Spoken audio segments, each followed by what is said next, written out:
आज की हमारी चर्चा में हमने आपसी सहयोग के सभी क्षेत्रों पर व्यापक रूप से चर्चा की।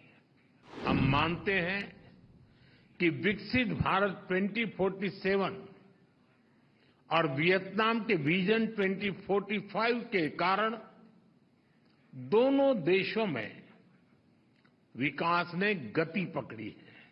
अपनी कॉम्प्रिहेंसिव स्ट्रेटेजिक पार्टनरशिप को और अधिक मजबूत देने के लिए आज हमने एक नया प्लान ऑफ एक्शन अपनाया है। प्रधानमंत्री फाम मिंचिंग, दोनों देशों के डेलीगेट्स, मीडिया के हमारे साथी, नमस्कार, सिंचाओ। मैं प्रधानमंत्री फाम मिंचिंग और उनके डेलीगेशन का भारत में हार्दिक स्वागत करता हूं। सबसे पहले मैं समस्त भारतीयों की ओर से जनरल सेक्रेटरी न्युएन फू चौंग के निधन पर गहरी संवेदनाएं व्यक्त करता हूं। वे भारत के अच्छे मित्र थे और उनके नेतृत्व में भारत और वियतनाम संबंधों को स्ट्रैटेजिक दिशा भी मिली थी। फ्रेंड्स, पिछले एक दशक में हमारे संबंधों के आयामों में विस्तार भी हुआ है और इनमें गहराई भी आई है। पिछले 10 वर्षों में हमने अपने संबंधों को कॉम्प्रिहेंसिव स्ट्रेटेजिक पार्टनरशिप का रूप दिया है। हमारे द्विपक्षीय व्यापार में 85% से अधिक बढ़ोतरी हुई है।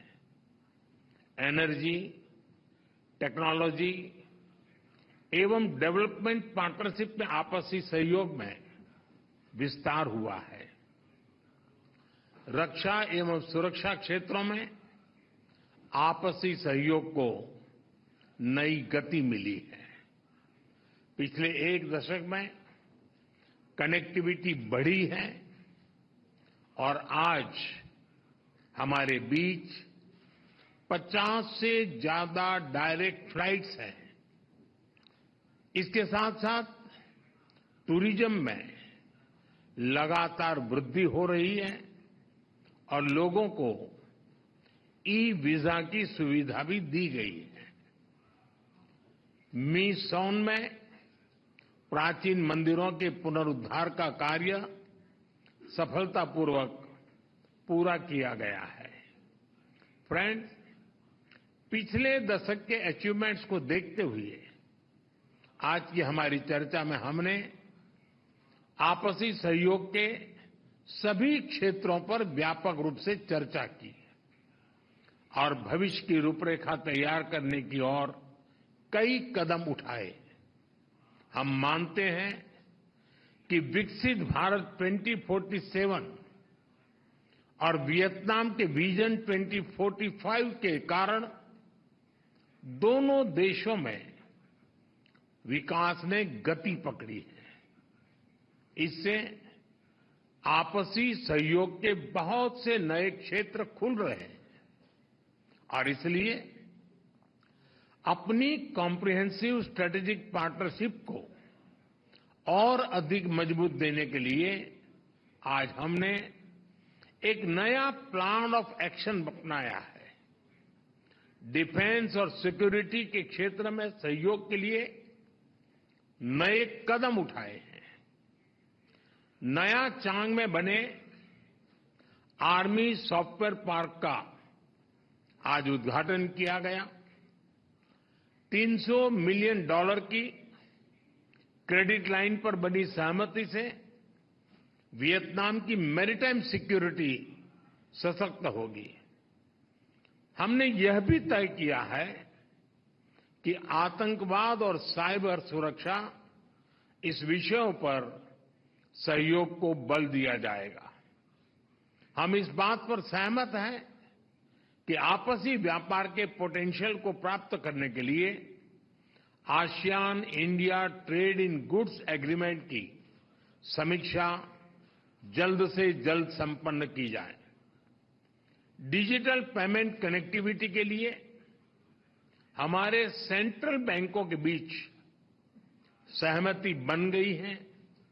हमने निर्णय लिया है कि ग्रीन इकोनॉमी और न्यू इमर्जिंग टेक्नोलॉजी के क्षेत्रों पर ध्यान केंद्रित किया जाएगा। ऊर्जा और पोर्ट डेवलपमेंट में एक दूसरे की क्षमताओं को पारस्परिक लाभ के लिए इस्तेमाल किया जाएगा। दोनों देशों के private sector, small and medium enterprises और स्टार्टअप्स को भी आपस में जोड़ने की दिशा में काम किया जाएगा। फ्रेंड्स, कृषि और मत्स्य पालन दोनों देशों की अर्थव्यवस्था का अहम भाग है। ये सेक्टर्स लोगों की आजीविका और फूड सिक्योरिटी से जुड़े हैं। हमने तय किया है कि इन क्षेत्रों में जर्म प्लाज्मा एक्सचेंज और ज्वाइंट रिसर्च को बढ़ावा दिया जाएगा। हमारी साझा सांस्कृतिक धरोहर के संरक्षण के लिए भारत वर्ल्ड हेरिटेज साइट मीसोन के ब्लॉक एप के मंदिरों के संरक्षण में सहयोग देगा। जैसा कि हम सभी जानते हैं, बुद्धिज्म हमारी साझा विरासत है, जिसने दोनों देशों के लोगों को आध्यात्मिक स्तर पर एक दूसरे से जोड़ा है। हम भारत में बुद्धिस्ट सर्किट में वियतनाम के लोगों को आमंत्रित करते हैं और चाहते हैं कि नालंदा विश्वविद्यालय का लाभ वियतनाम के युवा भी उठाएं। फ्रेंड्स, हमारी एक्ट ईस्ट पॉलिसी और हमारे इंडो पैसिफिक विजन में वियतनाम हमारा महत्वपूर्ण पार्टनर है। इंडो पैसिफिक के बारे में हम दोनों के विचारों में अच्छा सामंजस्य है। हम विस्तारवाद नहीं, विकासवाद का समर्थन करते हैं। हम फ्री, ओपन, रूल्स बेस्ड और समृद्ध इंडो पैसिफिक के लिए अपने सहयोग को जारी रखेंगे। हम सीडीआरआई में शामिल होने के लिए वियतनाम के निर्णय का स्वागत करते हैं। फ्रेंड्स, एक बार फिर मैं प्रधानमंत्री फाम मिन चिंग का स्वागत करता हूं। आपकी यात्रा से हमारे संबंधों में एक नया और सुनहरा अध्याय जुड़ रहा है। बहुत बहुत धन्यवाद।